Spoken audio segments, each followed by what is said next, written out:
murder a liberator, but you can't murder liberation. You can murder a revolutionary, but you can't murder revolution. And you can murder a freedom fighter, but you can't murder freedom.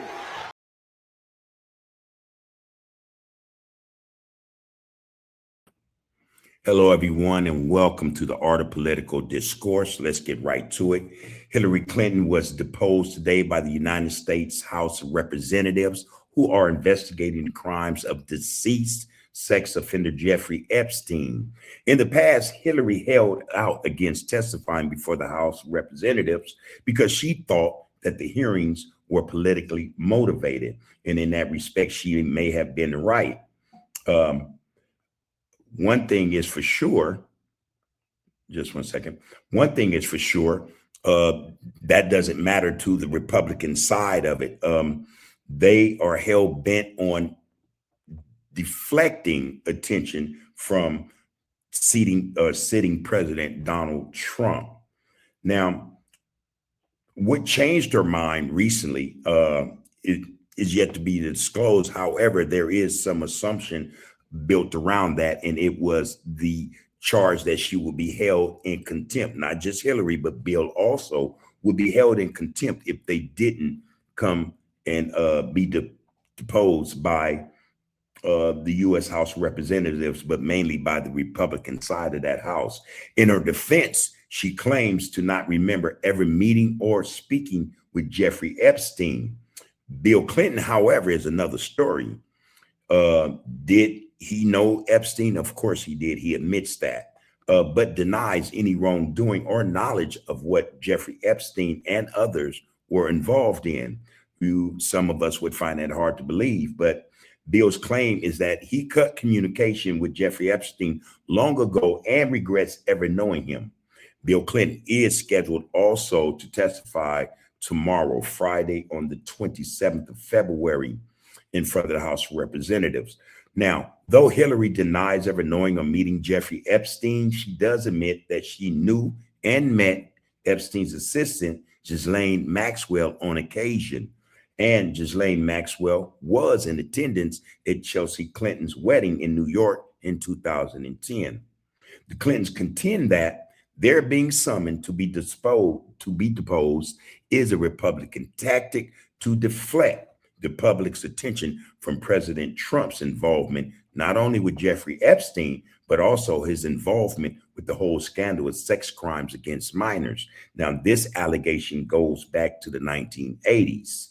All right. Hillary Clinton's latest statement is that the Republican side of the committee's justification for the subpoena is based on its assumption that she has information concerning the investigations into the criminal activities of Jeffrey Epstein and GHISLAINE Maxwell's behavior. Now, that being said, I have a clip to add to this, but before we drop this clip, I'd like to ask that you like, share, comment, follow, and subscribe to the Art of Political Discourse. Your viewership and participation with this channel only helps us to provide more informative and educational content for the masses.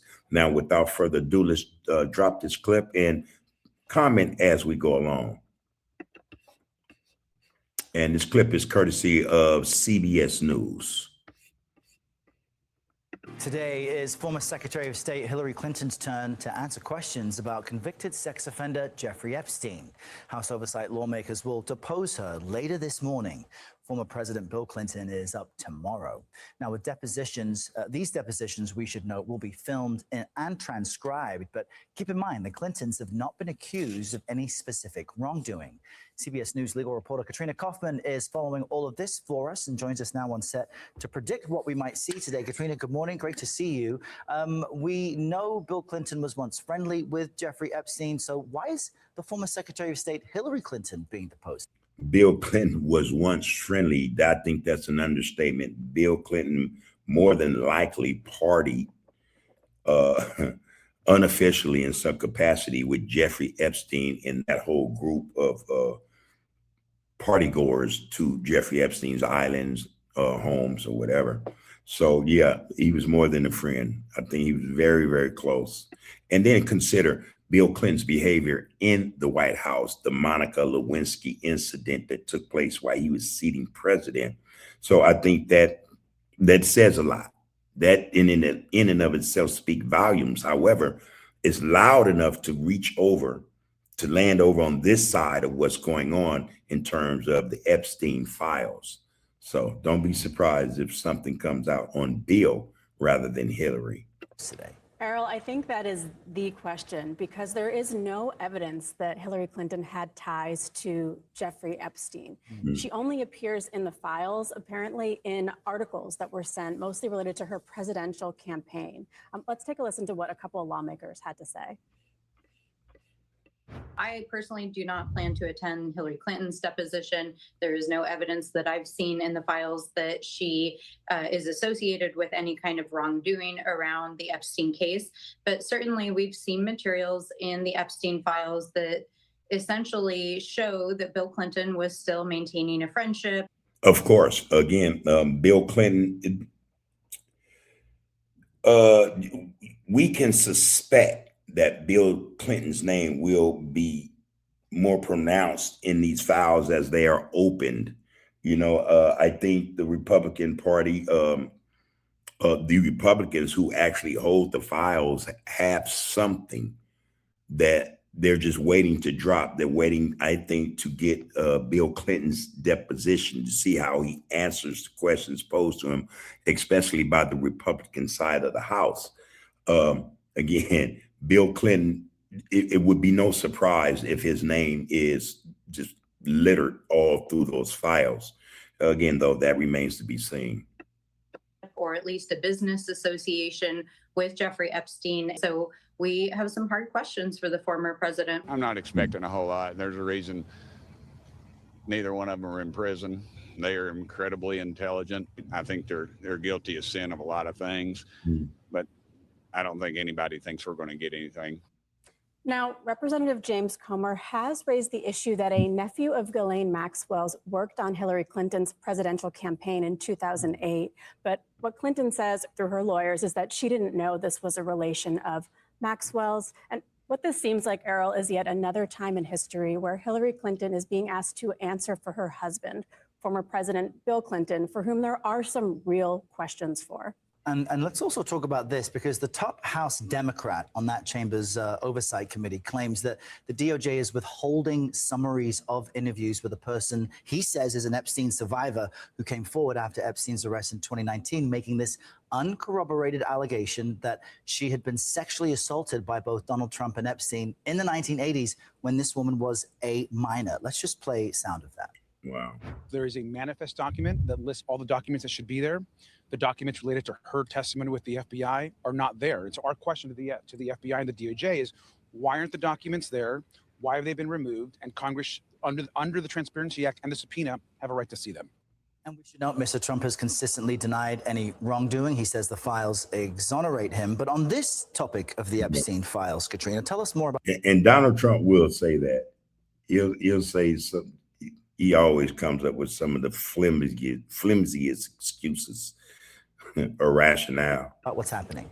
So, Errol, dozens of pages appear to be missing here. And the reason people have been able to figure this out is there's an index that shows that the series of interviews were done in 2019 with this woman who has these allegations of against both Jeffrey Epstein and. Yeah, they're saying that there's a manifest with all these documents. And I imagine it's just not paper documents. There are also probably recordings and tapes, things of that nature. Again, the DOJ is Republican ran, it's MAGA. So to find out that certain things, documents are missing from the manifest, or according to the manifest, certain documents are missing, should be no surprise. Whether they say the fix is in, the fix surely seems to be in, and it's in to protect a sitting president that may be guilty of crimes against minors. That it remains to be seen, but there's that possibility. Or this is why we can say, hey, some things are missing from the manifest, or in terms of the evidence. Why is that so? Those who are in control of the DOJ need to be brought. They are the ones we think at this time should be sitting before the House of Representatives and grilled about where are these papers or these documents. And President Trump. Now, there is one memo in the files publicly released, but it's only related to Epstein. None of the ones related to President Trump are in there. So this is raising a lot of questions. People are wondering, why were these not released? The Justice Department has said that they're looking into it. Originally, they had said that, it was just because of other reasons, that either there are certain files that have been redacted that aren't being released because of ongoing investigations. But this is just really feeding into people wondering whether everything related to President Trump that is in these Epstein files is out there, and there appears to be evidence that it is not. Well, people are wondering also, why is it that the DOJ seems to be redacting or darkening out, blacking out a lot of names and statements? These names could probably lead or help the investigation in terms of, how involved certain public figures or rich people are involved in this whole thing. Donald Trump is no doubt being protected. Whether or not his involvement comes out remains to be seen. I think he's trying to use some type of clause, a protection clause, because he's sitting president, that would keep him from being deposed or summoned before the U.S. House of Representatives. I wish, though, that politicians, Republican and Democrat, find the balls to do the job of reporting.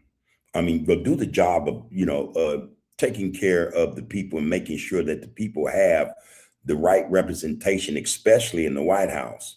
If they can't do that job, then there's no need for them to be there. Why are they there? If Donald Trump is involved like anyone else, it should be made public knowledge. We should know to what extent they are involved in these heinous crimes. All right. Give us your opinion on this. Please like, share, comment, follow, and subscribe to The Art of Political Discourse. Again, we appreciate your viewership and your participation. Take care of yourselves and each other. You can murder a liberator, but you can't murder liberation. You can murder a revolutionary, but you can't murder revolution. And you can murder a freedom fighter, but you can't murder freedom.